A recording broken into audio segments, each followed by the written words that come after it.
नमस्कार दोस्तों, आज के इस वीडियो में छठे चरण में वोटिंग हो चुकी 58 सीटों के एग्जिट पोल पर चर्चा करेंगे, जिनमें सबसे पहले अगर बात करें हरियाणा की तो यहाँ पर लोकसभा की कुल 10 सीटें हैं, जिनमें से छठे चरण में पूरी 10 सीटों पर वोटिंग हुई है, जिनमें से एनडीए के खाते में 4 सीटें जाती हुई नजर आ रही है, जबकि इंडिया के खाते में 6 सीटें जाती हुई नजर आ रही है। अन्य का खाता यहाँ पर खुलता हुआ नजर नहीं आ रहा है। पिछली बार हरियाणा में बीजेपी ने पूरी 10 सीटें जीती थी, जबकि कांग्रेस का खाता भी नहीं खुला था, लेकिन इस बार हरियाणा में कांग्रेस पार्टी बीजेपी से मजबूत नजर आ रही है।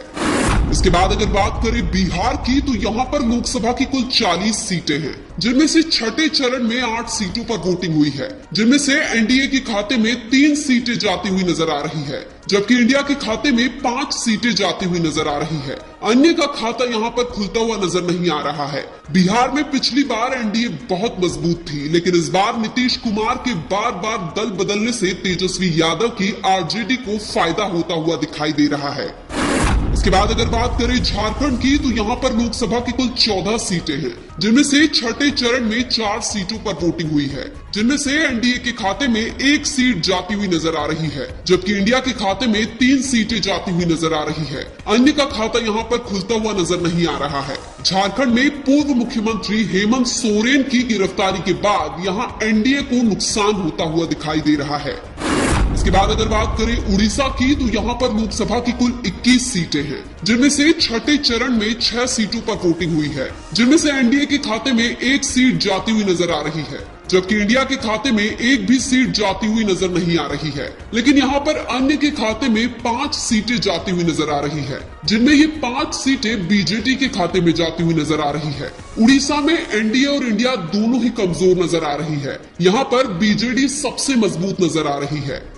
इसके बाद अगर बात करें उत्तर प्रदेश की तो यहाँ पर लोकसभा की कुल 80 सीटें हैं, जिनमें से छठे चरण में 14 सीटों पर वोटिंग हुई है, जिनमें से एनडीए के खाते में 9 सीटें जाती हुई नजर आ रही है, जबकि इंडिया के खाते में 5 सीटें जाती हुई नजर आ रही है। अन्य का खाता यहाँ पर खुलता हुआ नजर नहीं आ रहा है। यूपी में योगी आदित्यनाथ की वजह से आज भी बीजेपी और एनडीए मजबूत नजर आ रही है। इसके बाद अगर बात करें जम्मू कश्मीर की तो यहाँ पर लोकसभा की कुल 5 सीटें हैं, जिनमें से छठे चरण में 1 सीट पर वोटिंग हुई है, जिनमें से एनडीए के खाते में 1 भी सीट जाती हुई नजर नहीं आ रही है, जबकि इंडिया के खाते में 1 सीट जाती हुई नजर आ रही है। अन्य का खाता यहाँ पर खुलता हुआ नजर नहीं आ रहा है। जम्मू कश्मीर में एनडीए कमजोर नजर आ रही है।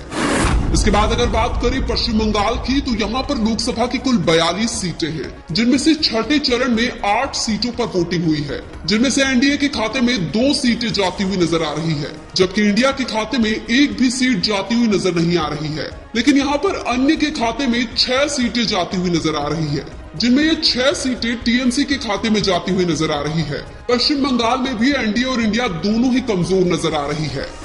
इसके बाद अगर बात करें दिल्ली की तो यहाँ पर लोकसभा की कुल 7 सीटें हैं, जिनमें से छठे चरण में पूरी 7 सीटों पर वोटिंग हुई है, जिनमें से एनडीए के खाते में 1 भी सीट जाती हुई नजर नहीं आ रही है, जबकि इंडिया के खाते में 7 सीटें जाती हुई नजर आ रही है। अन्य का खाता यहाँ पर खुलता हुआ नजर नहीं आ रहा है। दिल्ली के मुख्यमंत्री की चुनाव से पहले गिरफ्तारी और वोटिंग से पहले बेल मिलने से यहाँ इंडिया गठबंधन मजबूत नजर आ रहा है।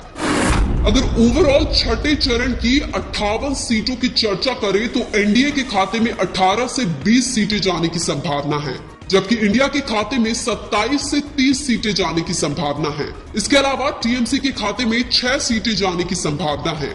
इसके अलावा बीजेडी के खाते में 5 सीटें जाने की संभावना है। लेकिन आपके अनुसार 2024 में किसकी सरकार बनेगी? कमेंट करके जरूर बताइए।